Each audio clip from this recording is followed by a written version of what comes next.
The statements we're about to show you are from the Holy Quran, and is said to be the official, unchanged, pure word of God, revealed over 1400 years ago. Claiming to be the word of God is a heavy statement, and without proof, or if a single contradiction is found within the book, the apparent word of God will be proven false. So without further ado, let's put the book to the test. In the 23rd chapter, titled The Believers, from the 12th to the 14th verses, God is said to give a detailed description of how the human being is formed. It begins by saying, "We then placed him as a sperm drop in a place of settlement, firmly fixed. Then we made the drop into a alaqa." We will translate this word very soon. "And then we changed the alaqa into a lump.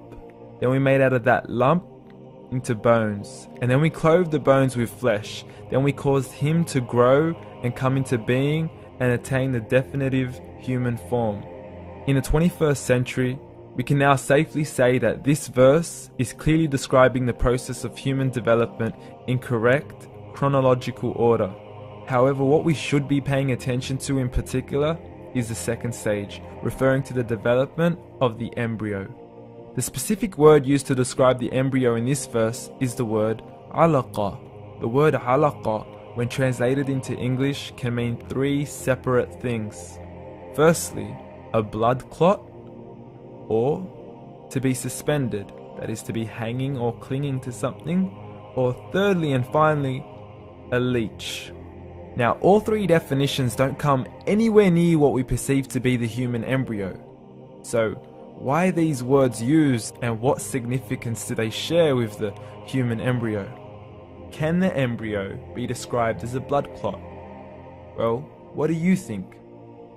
In the 3rd week of embryonic development, a tubular heart joins with the blood vessels to form a primordial cardiovascular system, and by the end of the 3rd week, the blood is circulating and the heart begins to beat on day 21. The first thing that comes to mind in regards to being suspended or hanging is the umbilical cord. But we can't use that example because we are simply referring to step 2, before the baby has even formed. But we now know today that the umbilical cord is formed from the connecting stalk. And the connecting stalk is formed as soon as the embryo is formed.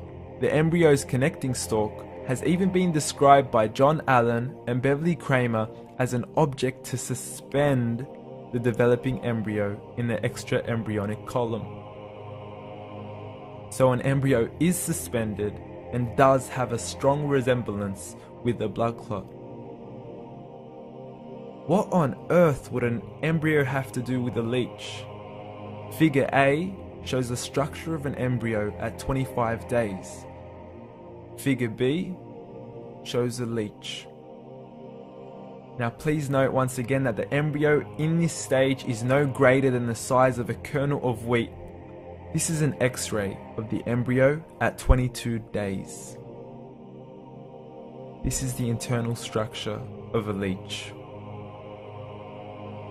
It's mind-blowing stuff, but you still haven't seen anything yet. This is the head of the embryo at 22 days. The detail you are seeing right now is absolutely impossible to be seen with the human eye and can only be seen with a microscope. This is the back end of a leech.